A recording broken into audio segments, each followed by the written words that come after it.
25 වන පරිච්ඡේදය ආබ්‍රහම්ගෙන් පැවතුණු තවත් පෙළපතක්. ආබ්‍රහම් නැවත කෙතුරානම් බිරිඳක සරණ පාවා ගත්තේය.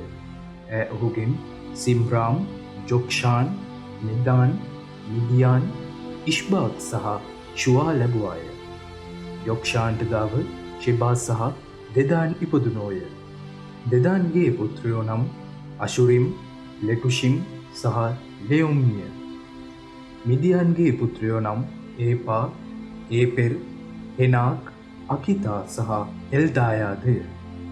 මේ සියල්ලෝ කෙතුරාගේ දරුවෝය. ආබ්‍රහම් තමන් සතු සියල්ල ඊසාක්ට පවරා දුන්නේය. එහෙත් තම උපභාර්යාවන්ගේ පුතුන්ට පෑගිදී තමන් ජීවත්ව සිටියදීම ඊසාක්ගෙන් ඒ පුත්‍රයන් ඈත් කොට ඔවුන් නැගෙනහිරින් පිහිටි පෙරදිග රටට යැව්වේය. ආබ්‍රහම්ගේ මරණය හා භූමදානය. ආබ්‍රහම් ජීවත් වූ මුළු කාලය අවුරුදු 175ක් විය. මෙසේ ඔහු දීර්ඝායු වළඳා පූර්ණ මහලු වයසේදී අවසන් හුස්ම හෙළා මරණයට පත් වූ පසු පවුලේ සුසාන භූමියේ තැන්පත් කරන ලදී. එවිට ඊසාක් සහ ඉස්මායිල් වන ඔහුගේ පුත්‍රයෝ මම්රේ ඉදිරියේ වූ හිත්තිය ජාතික ෂොහර්ගේ පුත් එප්‍රොන්ගේ ඉඩමෙහි පිහිටි මක්පේලාගේ ගුහාවෙහි ඔහු භූමදානය කළහ. යතොප්ත ඉඩම ආබ්‍රහම් හිත්තිවරුන්ගෙන් මිලටගත් එකකි. එහි ආබ්‍රහම්ද ඔහුගේ බිරිඳ වන සාරාද භූමදාන කරනු ලැබූහ. ආබ්‍රහම්ගේ මරණින් පසු දෙවියන් වහන්සේ ඔහුගේ පුත් ඊසාක්ට ආශිර්වාද කළ සේක. ඊසාක්ද ලහයි රොයිහිල්ලිදාසල පදිංචි විය. ඉස්මායෙල්ගේ පෙළපත. පහත දක්වනුයේ ආබ්‍රහම්ගේ පුත් ඉස්මායෙල්ගේ පෙළපතය. සාරාගේ සේවිකාව වන මිසර ජාතික හාගර් ආබ්‍රහම්ට දාව ඉස්මායෙල් ලැබුවාය. පෙළපත් අනුව ඉස්මායෙල්ගේ පුත්‍රයන්ගේ නාමාවලිය මෙසේය. ඉස්මායෙල්ගේ කොළුඳුලා නෙබායොත්ය. ඉන්පසු කේදාර්, අද්බේල්, නිබිසාම්, මිශ්මා, දුමා, මස්සා, හදද්, තේමා, ජෙතුර්, නාපිෂ් සහ කෙදේමා යන මෝහුය. මේ දැක්වූයේ ජනපද හා කඳවුරු අනුව ඉස්මායිල්ගේ පුත්‍රයින්ගේ නාමාවලිය වේ. මොහු ගෝත්‍ර 12ක ගෝත්‍රපති 12කි. ඉස්මායිල් අවුරුදු 137ක් ආයු වළඳා අවසන් හුස්ම හෙළා මිය ගිය පසු පවුලේ සුසාන භූමියේ තැන්පත් කරන ලදී. ඔහුගෙන් පැවතෙන්නෝ හවිලාහි සිට අසිරියාවට යන මගෙහි මිසර දේශයට පෙරදිගින් පිහිටි චූර් දක්වා වාසය කළහ. ඔහු තම ජාතීන්ගෙන් ඈත්ව ජීවත් වූහ. ඒසව් හා ජාකොබ්ගේ උපත. පහත දක්වනුයේ ආබ්‍රහම්ගේ පුත් ඊසාක්ගේ පෙළපතය. ආබ්‍රහම්ට දාව ඊසාක් ඉපදිනි. මොහු පදන් අරාම්හි අරමීය ජාතික බෙතුයෙල්ගේ දුව හා අරමීය ජාතික ලාබන්ගේ සොයුරියද වන රෙබෙකා සිය බිරිඳ මෙන් සරණ පාවා ගන්න කල්හි ඔහුගේ වයස අවුරුදු 40කි. ඇය වඳ ස්ත්‍රියක වූයෙන් ඔහු තම බිරිඳ උදෙසා වැගෑපත් ලෙස සමිදානන් වහන්සේ ඇයදීය. උන්වහන්සේ ඔහුගේ ඉල්ලීමට සවන් දුන් සේක. රෙබෙකා ගැබ් ගත්තාය. ඇගේ කුසෙහි වුන් දරුවන් දඟලන්නගත් විට තත්ත්වය මෙහෙම නම් මා ඉඳලා කොමකටදැයි කියමින් ඔහු සමිදානන් වහන්සේගෙන් විමසීමට ගියාය. සමිදානන් වහන්සේ ඇයට කතා කොට මෙසේ වදාළ සේක. ජාතීන් දෙකක් ඔබ කුස තුළ ඇත. දෙවර්ගයක සෙනගක් ඔබ කුසින් බෙදී නික්මෙති. එක සෙනගක් අනිකට වඩා බලවත් වෙති. වැඩිමලා බාලයාට මෙහිකරු නැත. ඇගේ ප්‍රසූත කාලය සම්පූර්ණ වූ විට මෙන්න ඇගේ කුසෙහි නිමුල් දරුවෝ සිටියහ. පළමුවැන්නා උපන්නේය. ඔහු රතු පාටය. ඔහුගේ ඇඟ පුරාම ලෝම වැස්මක් මෙන් විය. එබැවින් ඔහුට ඒසව් යන නම දෙන ලදී. ඉන්පසු උපන්නේ ඔහුගේ සහෝදරයාය. ඔහු තමාතින් ඒසව්ගේ විලුඹ අල්ලාගෙන සිටියේය. එබැවින් ඔහුට ජාකොබ් යන නම දෙන ලදී. රෙබෙකාට මොවුන් ලැබෙන විට ඊසාක්ගේ වයස අවුරුදු 60කි. ඒසව් සිය ජන්ම උරුමය විකිණීම. දරුවෝ දෙදෙන වැඩුණාහ. ඒසව් එලිමහනේ වසන දක්ෂ දඩයක්කාරයෙක් විය. ජාකොබ් කූඩාරම්වල වසන නිශ්චල මිනිසෙක් විය. ඊසාක් ඒසව් ගෙනා මුවමස් කෑහෙයින් ඔහුට වඩා කැමති විය. ඒත් රෙබෙකා වඩා කැමති වූයේ ජාකොබ්ටය. දිනක් ජාකොබ් ව්‍යංජනයක් පිළියෙල කළේය. එවිට ඒසව් බොහෝ විඩාවට පත්ව කෙතෙහි සිට පැමිණියේය. ඔහු ජාකුබ්ට කතා කොට කරුණාකර ඔය රතු පාට ව්‍යංජනයෙන් කෑමට මට දෙන්න. බලන්න මට හරි මහන්සියයි කීය. මේ කරුණ නිසා ඔහුට ඒදොම් යන නම දෙන ලදී. එවිට ජාකුබ්ද එසේනම් කොළුඳුල් කමේ උරුමය අද දින මට විකුණන්නේයි කීය. එවිට ඒසව් පිළිතුරු දෙමින් මම දැන් මරණාසන්නව සිටිමි. කොළුඳුල් කමේ උරුමයෙන් මට කුමන වැඩක්දැයි පැවසීය. ජාකොබ් එසේනම් අද මා ඉදිරියේ දිවුරන්නයි කීවෙන් ඒසව් ඔහු ඉදිරියේ දිවුරුවේය. මෙලෙස ඒසව් කොළුඳුල් කමේ උරුමය ජාකොබ්ට විකිණීය.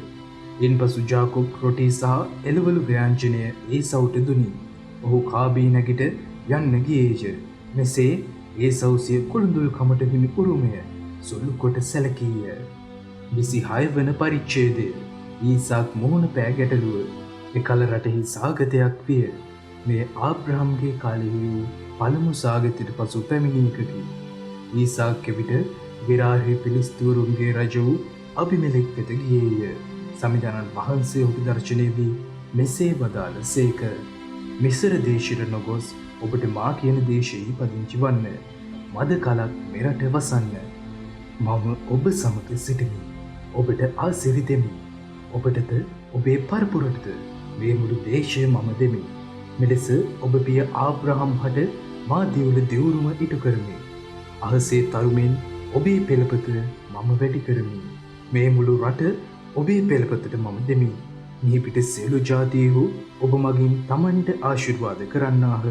එසේ වනුයේ ආබ්‍රහම් මාහට කීකරුව මාගේ අනපනද්ද මාගේ නීති ව්‍යවස්ථාද පිළිපැදී හේිනි. ඊසාක් ගෙරාරෙහි පදිංචි විය. එහි සිටි මිනිස්සු ඔහුගේ භාර්යාව ගැන ඔහුගෙන් විමසූය. ඔහුද ඈ මාගේ සහෝදරිය යයි කීය.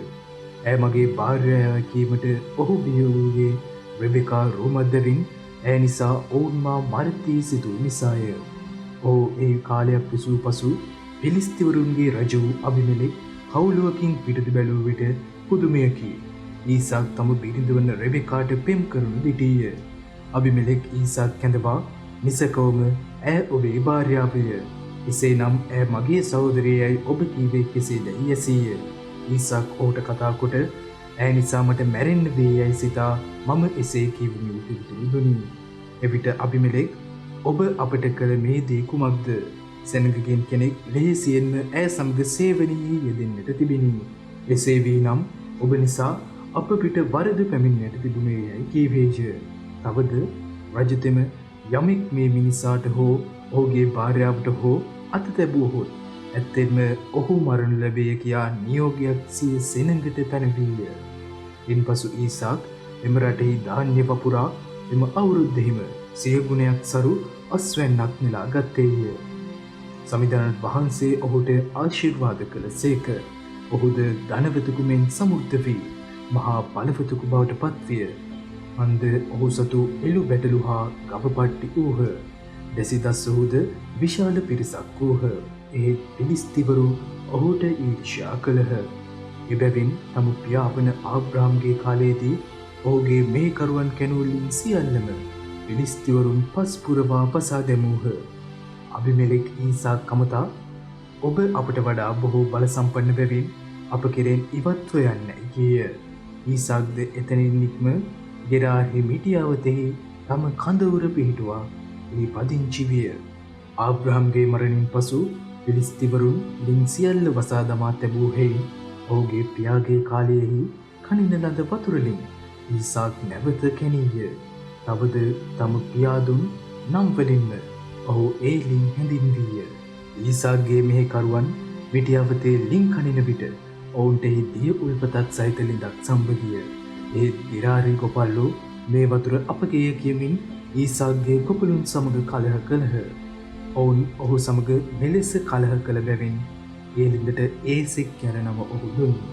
ඔවුන් තව ලිඳක් කැණුව විට ගෙරාරි ගොපල්ලෝ ඒ ගැනද කලහ කළහ.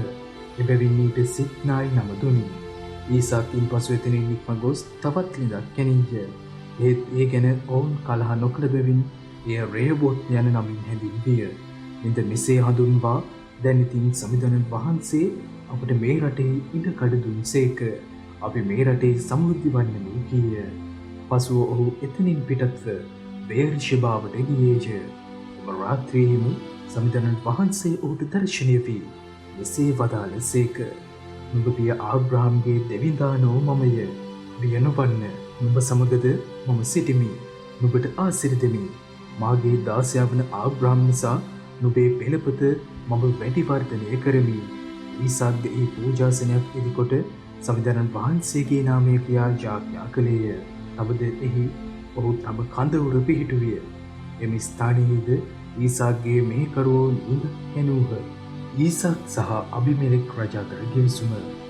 එකල ගෙරාරි සිට අබිමෙලෙක්ද ඔහුගේ මිතුරෙකු වන අවුස්සක්ද තම හමුදාවේ සේනාධිපති වන පීකොල්ද ඊසාක් වෙත ගියහ. එවිට ඊසාක් ඔවුන් නමතා මට වෛර කර ඔබ වෙතින් මා පළවා හැරිය ඔබ හැම දැන් මා වෙත එන්නේ මන්දයි යසීය. ඔහුද සමිඳුන් වහන්සේ ඔබ සමග වන බව අපට ඒකාන්තයෙන්ම පැහැදිලිය. එබැවින් දැන් ඉතින් ඔබ හා අප අතර දියුරුමක් තිබිය යුතුය. ඔබ සමග අපි කිවිසුම් කරගනිමු කියා අපි කතා කරගත්තෙමු. ඒ අනුව අප ඔබට අතවත් නොතබා යාපතම පමණක් කර සමාදානයෙන් ඔබ පිටත් කර හැරිය ලෙස ඔබත් අපට හිරිහැර නොකළ යුතුය. ඔබ ඒකාන්තයෙන්ම සමිඳුන් වහන්සේගේ ආශිර්වාද ලක් තැනැත්තා යයි කීහ. ඊසාක් ඔවුන්ට මංගල භෝජනයක් පිළියෙල කළ පසු ඔහු කාබී පසුදිනේ උදය වේලස්සනින් නැගිට තම තමන් අතර දියුරුම් දුන්හ. ඊසාක් ඔවුන් පිටත් කර හැරිය විට ඔහු සාමදානයෙන් ඔහු වෙතින් නික්ම ගියහ. ඒ දවසේම ඊසාක්ගේ මේකරුවෝ වෙත් ඔවුන් කැණූ ළිඳක් ගැන කතා කරමින් අපට වතුර සම්භවිය යයි ඔහුට කීහ. ඔහු ඒ ශිබා යන නමින් හැඳින්වීය. එබැවින් අද දක්වාම ඒ නගරයේ නම බේර්ෂෙබා වේ. තවද ඒසවුට වයස අවුරුදු 40ක් වූ කල ඔහු හිත්තිය ජාතික බේරිගේ දුව වන ජූඩිත්ද හිත්තිය ජාතික එනොන්ගේ දුව වන බෙසමද්ද යන කාන්තාවන් සරණ පාවා ගත්තේය. මොහු ඊසාක්ගේ හා රෙබෙකාගේ සිත් වේදනාවට හේතු වූහ. 27 වන පරිච්ඡේදය. ජාකොබ් ඊසාක්ගෙන් ආශිර්වාදය ලබා ගැනීම. ඊසාක් මහලු වයසට පැමිණ ඔහුගේ ඇස්ද නොපෙනෙන තරමට අඳුරු වී තිබිණි. ඔහු තම දෙටු පුත් ඒසව් කැඳවා පුතා කියා ඇමිතීය. ඔහුද "ඇයි තාත්තේ" කියා උත්තර දුනි. එවිට ඔහු කතා කොට "බලන්න, දැන් මම මහලුය. කවදා මා මැරේදැයි නොදනිමි. එබැවින් කරුණාකර නුඹ දැන් නුඹේ දඩයම් උපකරණ වන හී කොපුව සහ දුන්න රැගෙන වනයට ගොස් මට මුවමස් රැගෙන මා ප්‍රිය කරන ප්‍රණීත ආහාරයක් පිළියෙල කර එය ගෙනවිත් මට කන්න දෙන්න. එවිට මම මැරෙන්නට පෙර නුඹට ආශිර්වාද කරන්නෙමි" කීය. ඊසාක් සිය පුත් ඒසව්ට මෙය කියනු රෙබෙකා අසාගෙන සිටියාය. ඒසව්ද දඩයම් කර මුවමස් ගැනනු පිණිස වනයට පිටත් විය. එවිට රෙබෙකා තම පුත් ජාකොබ් අමතා "මෙය අහගන්න. නුඹේ පියා නුඹේ සොයුරු ඒසව්ට කතා කොට මට මුවමස් ගෙනවිත් ප්‍රණීත ආහාරයක් පිස දෙන්න. මමද එය අනුභව කොට මා මැරෙන්නට පෙර සමිඳුන් වහන්සේ ඉදිරියෙහි මම නුඹට ආශිර්වාද කරන්නෙමි කියනු මම අසාගෙන සිටියෙමි. එබැවින් මාගේ පුත්‍රය, දැන් මා කියන දේ කරන්න. එළු රැළට ගොස් හොඳ එළු පැටවුන් දෙදෙනෙකු මට ගෙනවිත් දෙන්න. එවිට මම නුඹේ පියා ප්‍රිය කරන ප්‍රණීත ආහාරයක් පිළියෙල කරමි. නුඹද ඒ නුඹේ පියා වෙත රැගෙන යන්න. එවිට ඔහු එය අනුභව කොට මැරෙන්නට පෙර නුඹට ආශිර්වාද කරනු ඇතැයි කීපාය. එහි ජාකොබ් තම මව වන රෙබෙකාට කතා කොට "මාගේ සහෝදර ඒසව් ඇඟ පුරා මයිල් ඇති මිනිසෙකි. එහෙත් මම සිනිඳු හමක් ඇති කෙනෙක්මි. අහම්බෙන්වත් මාගේ පියා මා අතගා බැලුවහොත් මා කපටියෙකු මෙන් ඔහුට පෙනෙන්න පුළුවන. එසේ වුණොත් ආශිර්වාදයක් නොව මටම සාපයක් කරගනු ඇතැයි කීවේය." එවිට මව ඔහු අමතා "පුතා, මේ සාපය මා පිට වැටේවා. මට කීකරුව මා කී දේ සොයාගෙන ඉන්නයි" කීවාය. ඔහුද ගොස් එළු පැටියන් දෙන්නෙකු රැගෙන මව වෙත ගෙනාවේය. මව ඔහුගේ පියා ප්‍රිය කරන ප්‍රණීත ආහාරයක් පිසුවාය. පසුව ඈ ගෙදර තිබුණු දෙටු පුත් ඒසව්ගේ අගනා වස්ත්‍ර රැගෙන තම බාලපුත් ජාකොබ්ට හඳවා ඔහුගේ අත් දෙක හා බෙල්ලේ සින්දු හරිය එළු හම්වලින් පසා ඈ පිසූ ප්‍රණීත ආහාරයද රොටිද ඔහු අත තැබුවාය. ඔහුද පියා වෙත පැමිණ තාත්තේ කියා ඇමතිය. පියාද "ඇයි පුතා, ඔබ කවරෙක්ද" යසීය. එවිට සිය පියාට ජාකෝබ් උත්තර දෙමින් මම ඔබේ කුරුඳුල් පුත් ඒසව්ය. ඔබ කී පරිදි මම ඉටු කළෙමි. කරුණා කර නැගිට වාඩි වී මාගේ මුවමස් අනුභව කරන්න. එවිට මට ආශිර්වාද කරන්න ඔබට පුළුවනයි කීය. ඊසාක් තම පුතුට කතා කරමින් පුතා ඔබ මේවා මෙතරම් ඉක්මනින් සොයාගත්තේ කෙසේද යැසීය. ඔබේ දෙවි සමදරන් වහන්සේ මේවා මට ඉක්මනින් ලැබෙන්නට සැලසූසේකයි ඔහු උත්තර දුනි. එවිට ඊසාක් ජාකෝබ් අමතමින් පුතා ඔබ මේ මාගේ පුත්‍ර ඒසව්ද නැද්දයි අතගා බලන්න කරුණාකර මට කිට්ටු වෙන්නයි කීය. ජාකෝබ්ද පියා සමීපෙට කිට්ටු වූ විට පියා ඔහු අතගා බලමින් කටහඬ නම් ජාකෝබ්ගේ වගේ අත් දෙක නම් ඒසව්ගේ හැඩයයි කීය. සිය සොහොයුරුගේ අත් දෙකමින් ඔහුගේ අත් ලොම්වලින් වැසී තිබුණු බැවින් ඔහු තම පුතා හැඳ නොගත්තේය. එබැවින් ඔහු ආශිර්වාද කරන්නට අරඹමින් නුඹ මාගේ පුත් ඒසව්මදැයි ඇසීය. එසේ යයි ඔහුද උත්තර දුනි. එසේනම් නුඹ පිළියෙල කළ මුවමස් අනුභව කොට මා නුඹට ආශිර්වාද කරනු පිණිස එය මා ළඟට ගෙනින්නැයි ඊසාක් කීය. ඔහු එය පියා ළඟට ගෙනා විට පියා එය අනුභව කෙළේය. කවුද ජාකෝබ් මිදි උසුද ගෙනා විට පියා එයද පානය කළේය. ඉන්පසු ඔහුගේ පියාවන ඊසාක් ඔහු අමතමින් පුතා දැන් මා ළඟට කිට්ටු වී මා සිඹින් නැයි එල්ලීය. ඔහුද ළඟට කිට්ටු වී පියා සිඹගත්තේය. එවිට පියාට තම පුත්‍රයාගේ වස්ත්‍රවල සුවඳ දැනී ඔහුට මෙසේ ආශිර්වාද කළේය. බලන්න මා පුතු සුවඳ සමිඳුන් ආසිරිදුන් කිතක සුවඳිනි.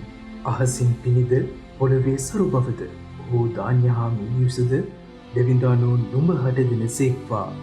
ජනයෝ නුඹට මේ කරත්වා. ජාතියෝ නුඹට හිස නමත්වා. සොහොයුරන්ගේ අධිපති නුඹ වේවා. නුඹේ මවගේ පුත්තු නුඹට හිස නමත්වා. නුඹට සාප කරන්නාට සාප වේවා. නුඹට ආසිරි දෙන්නාට ආසිරි ලැබේවා. ඊසාක් ජාකෝබ්ට ආශිර්වාද දී නිමවා. ඔහු තම පියා වෙතින් යද්දීම ඔහු සොහොයුරු වන ඒසව් දඩේමින් හැරී ඇවිත් එට ඇතුළු විය. ඔහු රසමුසු ආහාරයක් පිළියෙල කොට පියා වෙත ගෙනවී ඔහුට කතා කරමින් තාත්තේ නැගිට මට ආශිර්වාද කරනු පිණිස ඔබ පුතුගෙනා මුවමස් අනුභව කරන්නයි ඉල්ලීය. එවිට තම පියා වූ ඊසාක් ඔහුට කතා කරමින් නුඹ කවරෙක්ද යැසූ විට මම ඔබේ කොළුඳුල් පුත් ඒසව් යයි ඔහුට උත්තර දුනි.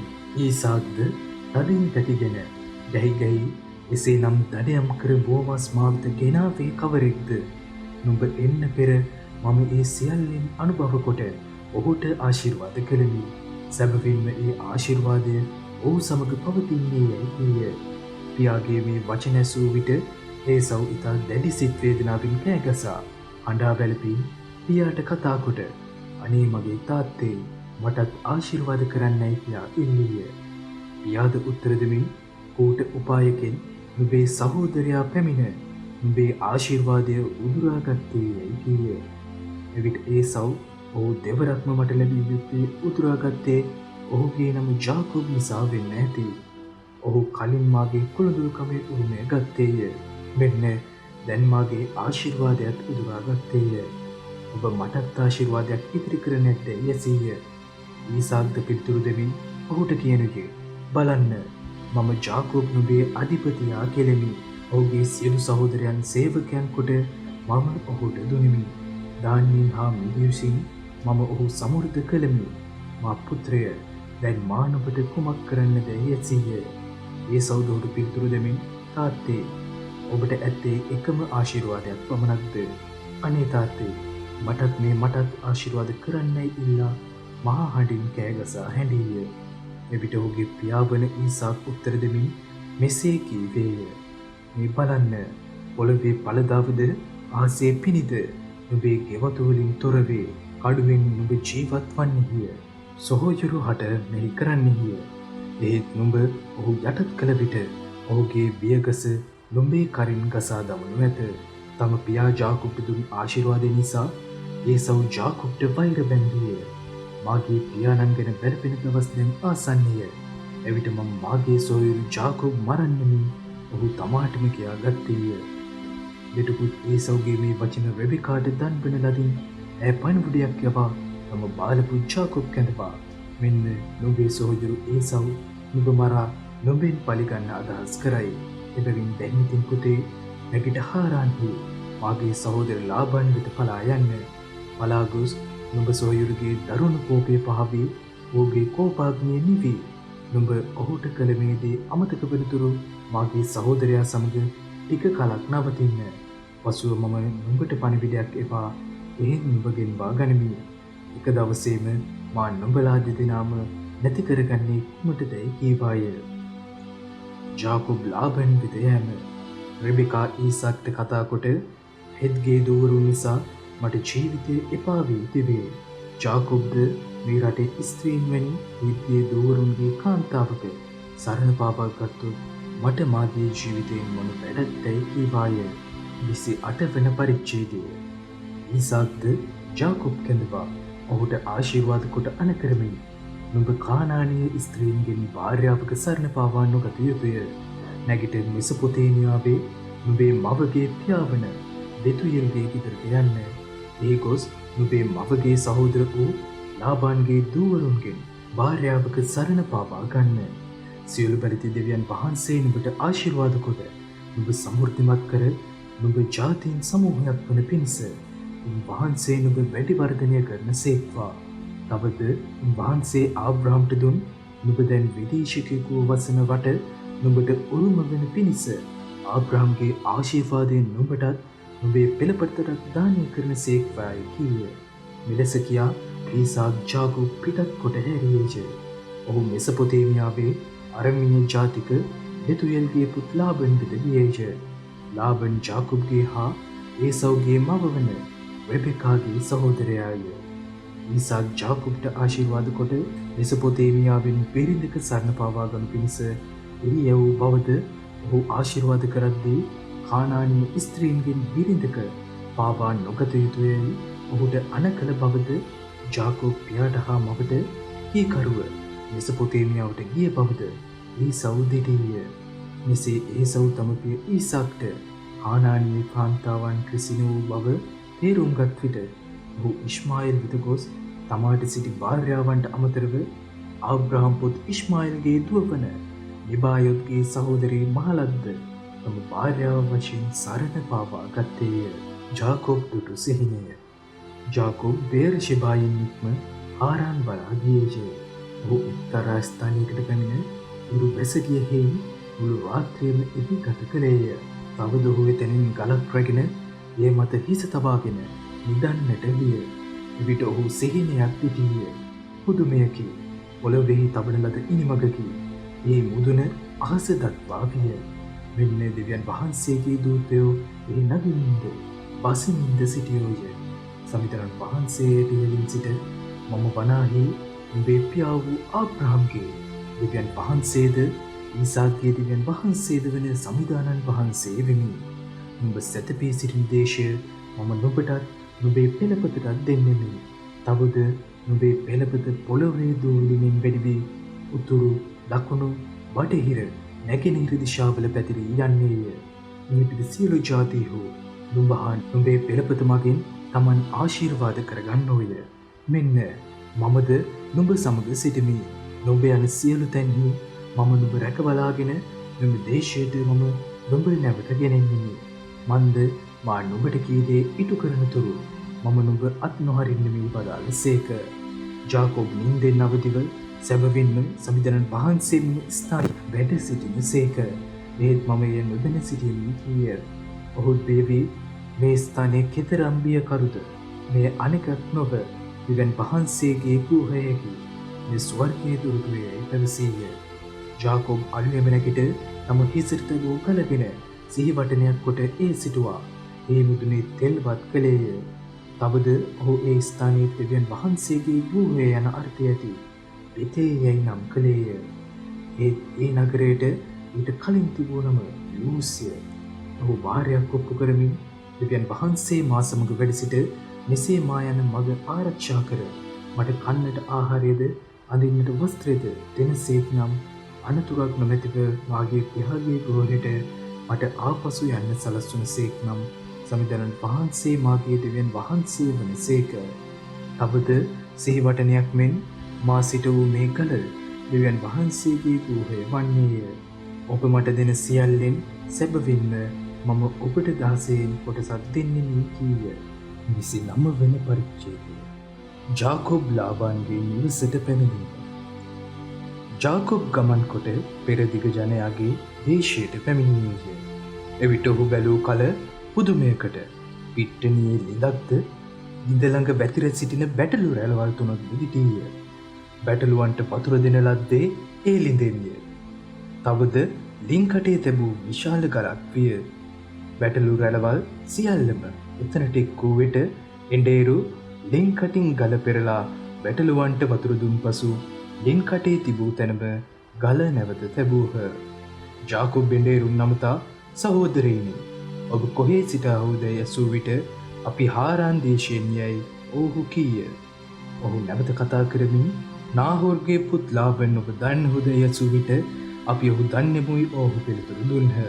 එවිට ජාකොබ් ඔවුන් නමතමින් ඔහු සුවසේ සිටීද යසූ විට ඔහු සුවසේ සිටී. අර බැටළුවන් සමග එන්නේ ඔහුගේ දියණිය වන රාකෙල් යයි ඔහු කීය. එවිට ජාකොබ් තවමත් මත්දහනය බැටළු රැළවල් රැස් කරන වේලාව නොවේ. එබැවින් බැටළුවන්ට වතුර දී තනබිමට ඔහු ආපසු ගෙන යන්නයි කීය. ඔහු උත්තර දෙමින් බැටළු රැළවල් සියල්ලම එකතු කර ලින් කටින් ගල පෙරලා දමනතුරු අපට එසේ කළ නොහැක. බැටළුවන්ට වතුර දෙන්නේ එවිට යයි කීය. ජාකොබ් මෙසේ ඔවුන් සමග කතා කරමින් සිටියදී රාකෙල් තම පියාගේ බැටළුවන් සමග පැමිණියාය. මන්ද උන් රැක බලාගත්තේ ඇය. ජාකොබ් තම මාමා වන ලාබාන්ගේ දුව වන රාකෙල්ද තම මාමාගේ බැටළුවන්ද දුව විට ඔහු ළඟ වී ලින් කටින් ගල අහකට පෙරලා තම මාමාගේ බැටළුවන්ට වතුර බොන්න දුන්නේය. පසුව ඔහු රාකෙල් සිඹගෙන මහා හඬින් හැඬීය. තවද තමා ඇගේ පියාගේ නෑයෙකු බවත් රෙබෙකාගේ පුත්‍රයා බවත් ඔහු රාකෙල්ට දැන්වීය. ඈද දිව ගොස් තම පියාට ඒ බව දැන්වූවාය. ලාබන් තම සොහොයුරියගේ පුත් ජාකොබ්ගේ වගතු ගැසූ විට ඔහු හමුවීමට දිව ගොස් ඔහු සිප් වැළඳගෙන තම නිවසට ඔහු ගෙනාවේය. එවිට ලාබන් ඔහුට කතා කොට සැබවින්ම ඔබ මාගේම මස්සාලේ නෑයෙක්යයි කීය. ජාකොබ්ද ඔහු සමග මාසයක් විසීය. ජාකොබ්ගේ විවාහය. ඉන්පසු ලාබන් ජාකොබ්ට කතා කොට ඔබ මාගේ ඥාතියෙකු නිසා නොමිලේ මට සේවය කිරීම සුදුසුද? ඔබේ වේතනය කුමක් වේදැයි මට දන්වන්නයි කීය. ලාබන්ට දුවරු දෙදෙනෙක් සිටියාහ. වැඩිමලාගේ නම ලෙයාය. බාලයාගේ නම රාකෙල්ය. ලෙයාගේ ඇස්සිව් මැලිය. රාකෙල් රූමත්ය සුකුමලය. ජාකොබ් රාකෙල්ට පෙම්බැඳ ඔබේ බාලදුව වන රාකෙල් නිසා අවුරුදු 7ක් මම ඔබට සේවය කරන්නෙමියයි කීය. ලාබන්ද කතා කොට වෙන මිනිසෙකුට පාවා දෙනවාට වඩා ඔබට ඈදීම හොඳය. එබැවින් මා සමග නවතින්නයි උත්තර දුනි. ජාකොබ්ද රාකෙල් නිසා අවුරුදු 7ක් සේවය කළේය. ඒත් ඔහු ඇයට ප්‍රේම කළ බැවින් ඒ ගත කළ කාලය ස්වල්ප දවසක් වෙන් ඔහුට හැඟිනි. ඉන්පසු ජාකොබ් ලාබන්ට කතා කොට මාගේ සේවා කාලය දැන් සම්පූර්ණ වී ඇත. මාගේ භාර්යාව සමග එක්වන පිණිස ඇය මට දෙන්නයි ඉල්ලීය. ලාබන් එහි සිටි සියලු මිනිසුන් කැඳවා මංගල භෝජනයක් පැවැත්වීය. පසුව එම රාත්‍රියේ ඔහු තම දුව වන ලෙයා කැඳවාගෙන ජාකොබ් වෙත ගෙනාවේය. ජාකොබ්ද ඇය සමග එක් විය.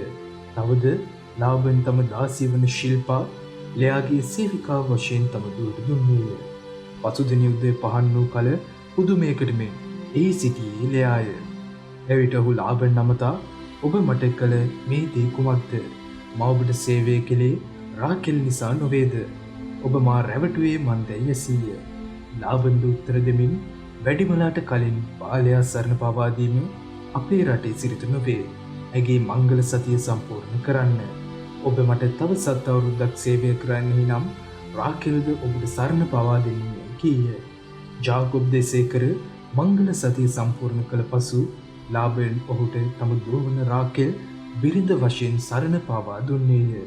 ඔහු තම දාසිය වන බිල්හා තම දුව වන රාකෙල්ට ඇගේ සේවිකාව වශයෙන් දුනි. ජාකොබ් රාකෙල් සමගද එක්වුණි. ඔහු ලෙයාට වඩා රාකෙල්ට ප්‍රේම කළේය. තව අවුරුදු 7ක්ද ලාබන්ට සේවය කළේය. ජාකොබ්ගේ දරු සම්පත. තවද ලෙයාසේ සැමියාට නුරුස්සන බව සමිතනන් වහන්සේ දුටු විට උන්වහන්සේ ඇයට පිළිසිඳ ගන්නට සැලැස්සූ සේක. එහෙත් රාකෙල් වඳ ස්ත්‍රියක් වූවාය. ලෙයා ගැබ්ගෙන පුතෙකු ලැබුවාය. එවිට ඈ සමිඳරන් වහන්සේ මාගේ දුක බැලූ සේක. දැන්වත් මාගේ සැමියා මට ප්‍රේම කරනු ඇතැයි කියමින් ඇයට රූබන් යන නම දුන්නාය. ඇ නැවතත් ගැබ්ගෙන පුතෙකු ලැබුවාය. මා නුරුස්සන බව සමිඳරන් වහන්සේ දුටුබැවින් උන්වහන්සේ මට මේ පුතුද දුන් සේකැයි කියමින් ඇයට සිමියොන් යන නම තැබුවාය. ඇ නැවතත් පුතෙකු ලැබුවාය. මාගේ ස්වාමි පුරුෂයා හට පුතුන් තුදෙනෙකු දුන් බැවින් දැන්වත් ඔහු මට ඇලුම් වන්නේ කියා ඇයට ලිවී යන නම් තැබුවාය. ඇ නැවතත් ගැබ්ගෙන පුතෙකු ලැබුවාය. ඇ දැන් මම සමිඳරන් වහන්සේට ප්‍රශංසා කරන්නමි කියමින් ඔහුට ජුදා යන නම දුන්නාය. ඉන් පසුවගේ ගැබ් ගැනීම නැවතිනි. 30 වන පරිච්ඡේදය. රාකෙල් තමා ජාකොබ්ට ගාව දරුවන් නොලැබූ බව දුටු විට ඇසිය සොහොයුරට ඊර්ෂ්‍යා කරමින් ජාකොබ් අමතා මට දරුවන් දෙන්න නැත්නම් මම නසිනී කීවාය. එවිට ජාකොබ් ඇය සමග කෝපයෙන් දැවී මට දෙවියන්ගේ තැනගත හැකිද? ගැබ් ගැනීමෙන් ඔබ වළක්වා ඇත්තේ උන්වහන්සේ යැයි පැවසීය. ඇයද කතා කරමින් මෙන්න මාගේ සේවිකාව විල්හා ඇය සමග එක්වන්න. ඇගෙන් මට දරුවන් ලබාගත හැක. මෙලෙස ඇය මගින් මට දරුවන් නැතිවේ යැයි කීවාය. මෙසේ කියා ඇය තම සේවිකාව වන බිල්හා ජාකොබ්ට බිරිඳ වශයෙන් පාවා දුන්නාය. ඔහුද ඇය සමග එක්වුණි. ඇය ගැබ්ගෙන ජාකොබ්ට දාව පුතෙකු ලැබුවාය. එවිට රාකෙල් දෙවියන් වහන්සේ මට යුක්තිය ඉටු කළ සේක. උන්වහන්සේ මගේ හඬටත් සවන් දී මට පුතෙකු දුන් සේකැයි කියා ඔහුට දාන් යන නම තැබුවාය. රාකෙල්ගේ සේවිකාව වන බිල්හා නැවතත් ගැබ්ගෙන ජාකොබ්ට දාව දෙවන පුතෙකුද ලැබුවාය. එවිට රාකෙල් මාගේ සහෝදරී සමග මාර යුද්ධයක් කර ජයගතිමි කියා ඔහුට නප්තලී යන නාමය තැබුවාය.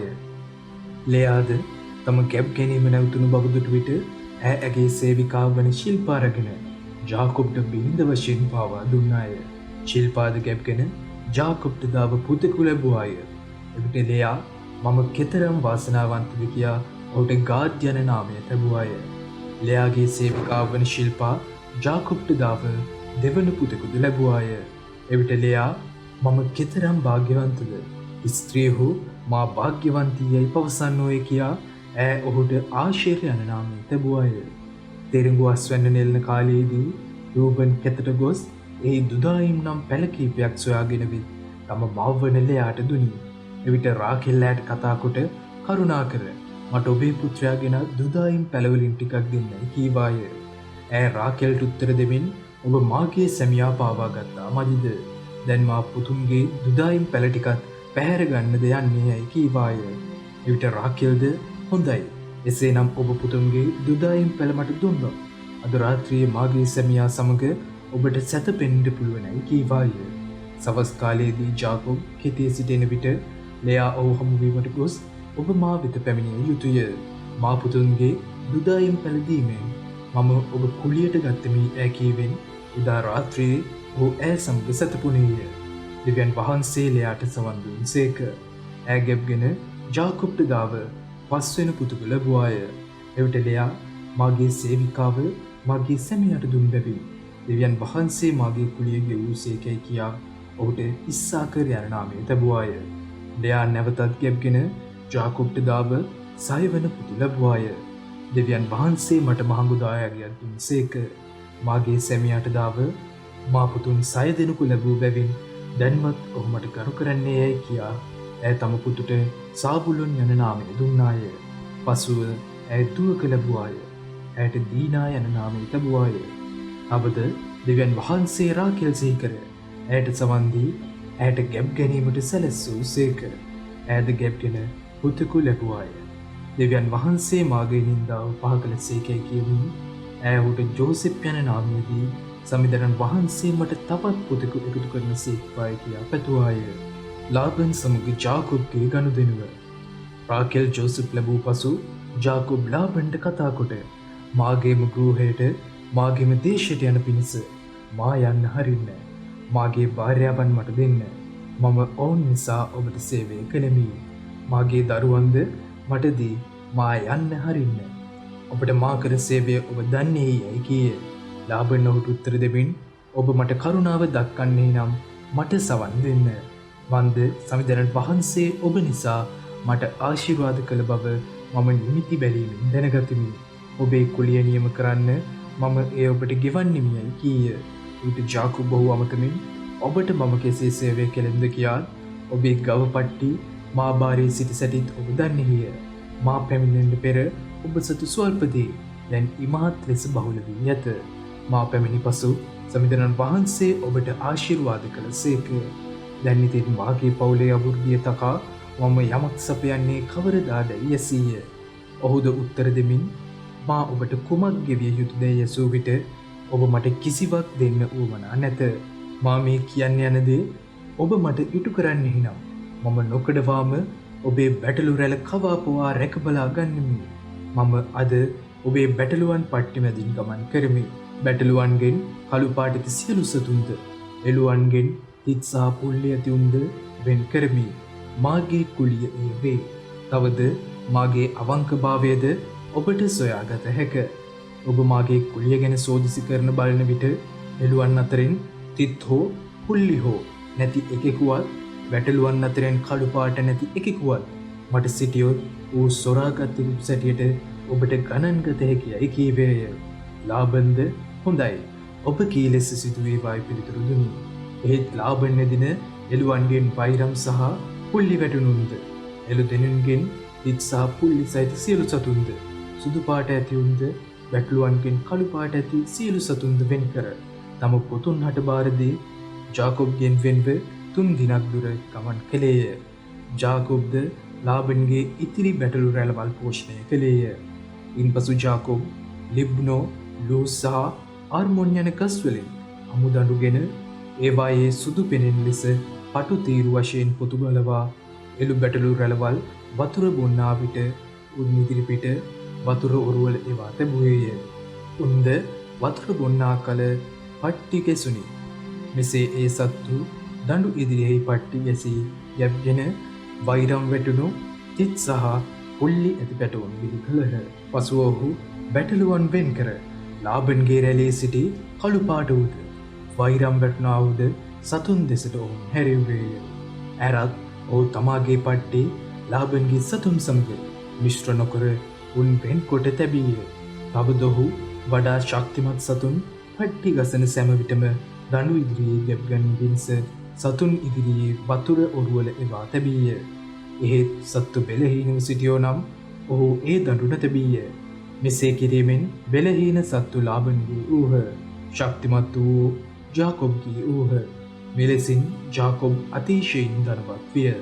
ඔහුට බොහෝ එළු බැටළු රැළවල්ද දාස දාසියහුද ඔටුවෝද කොටලුවෝද වූහ.